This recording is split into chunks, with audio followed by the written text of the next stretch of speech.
নমস্কাৰ দোস্ত, পুনৰ এটা নতুন বিষয়লৈ আহিছোঁ আৰু বিষয়টো হৈছে গুৱাহাটী মহানগৰৰ বানপানী। আমি যিহেতু গাঁৱত বাস কৰোঁ, আমাৰ বানপানীয়ে আমাক প্ৰভাৱিত কৰে। বানপানী দেখিলে আমি উৎফুল্লিত হৈ পৰোঁ। আগতে আমি আমাৰ অঞ্চলসমূহত যেতিয়া বানপানী হোৱা নাছিলে, আমি দূৰ দূৰণিলৈ গৈ হ'লেও বানপানী কেনেকুৱা হৈছিলে, কেনেধৰণৰ হৈছে সেয়া আমি চাবলৈ গৈছিলোঁ। এতিয়া লাহে লাহে দেখিবলৈ পালোঁ, যিসমূহ আমাৰ গাঁও অঞ্চলসমূহত বস্তি আছে, তেওঁলোকৰ যিসমূহ নলা নৰ্দমা এই পৰিষ্কাৰ নকৰাৰ ফলত এতিয়া বানপানী হ'বলৈ লৈছে। তো বানপানী এতিয়া সকলোতে হ'বলৈ লৈছে। কি উজনি কি নামনি সকলোতে এতিয়া বানপানীৰ পয়োভৰ। আৰু এটা কথা নিশ্চয়কৈ ক'ব লাগিব যে গুৱাহাটী মহানগৰত এজাক বৰষুণ বা কিনকিনীয়া বৰষুণ তেনে সময়ছোৱাতে যি বানপানীৰ কৃত্ৰিম বানপানীৰ সৃষ্টি হৈছে মহানগৰীখনত, এয়া কিন্তু দুৰ্ভাগ্যজনক। যিহেতু আমি গুৱাহাটী মহানগৰখনক মেট্ৰ' চিটিৰ লগত তুলনা কৰোঁ বা স্মাৰ্ট চিটি হিচাপে ইতিমধ্যে ঘোষণা কৰিছে ৰাজ্য চৰকাৰে। তো তেনে এক সময়ছোৱাত কণ্ডলতে লং না বোকা পাতি লং, কণ্ডলতে লং না বোকা পাতি লং, বানপানীত জয়ন্তক কলা তুলি লং, বানপানীত জয়ন্তক কলা তুলি লং।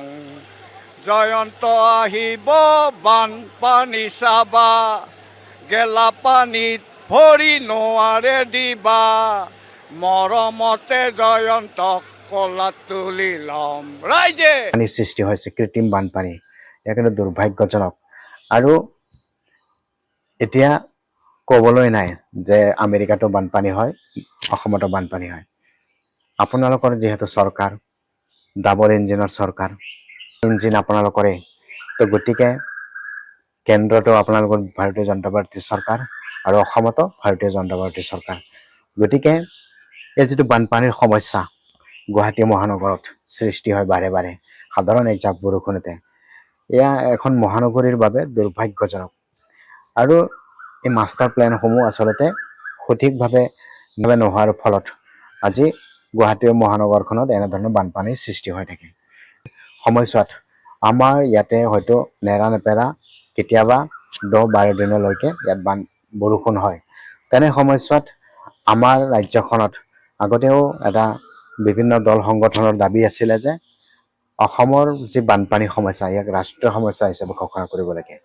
আজিলৈকে আমি দেখিবলৈ নাপালোঁ কোনো এখন চৰকাৰে আমাৰ যিটো সমস্যা বানপানীৰ সমস্যা ৰাজ্যখনৰ, এই বানপানীৰ সমস্যাটো কোনেও উত্থাপন নকৰিলে। যিহেতু আপোনালোকৰ চৰকাৰ ডাবল ইঞ্জিনৰ চৰকাৰ, আপোনালোকে অসমৰ যি বানপানীৰ সমস্যা ৰাষ্ট্ৰীয় সমস্যা ৰূপে আপোনালোকে ঘোষণা কৰিব পাৰিব। আৰু ইতিমধ্যে আমি বিভিন্ন বহিৰাজ্যসমূহত দেখিবলৈ পাওঁ, তাতে সাধাৰণ কেতিয়াবা যদি বানপানী হৈ যায়, হেলিকপ্টাৰ বা ভাৰত চৰকাৰৰ সকলোবোৰ বিষয়ববীয়া তাতে নিয়োগ কৰি দিয়া হয়। তো এনে সময়ছোৱাত আমাৰ ৰাজ্যখন যিহেতু নৈ নিজৰা আদিৰে ভৰপূৰ, তো বানপানী হোৱাটো স্বাভাৱিক। গতিকে আমি কণ্টিনিউৱাছ বাৰিষাৰ সময়ছোৱাত বানপানীৰ মাজত আবদ্ধ হৈ থাকোঁ। গতিকে আমাৰ ৰাজ্য চৰকাৰে অসমৰ যি বানপানী ইয়াক ৰাষ্ট্ৰীয় সমস্যা হিচাপে ঘোষণা কৰিব লাগে। যিহেতু আপোনালোকৰ ডাবল ইঞ্জিনৰ চৰকাৰ, ইয়াক ৰাষ্ট্ৰীয় সমস্যা ৰূপে ঘোষণা কৰক।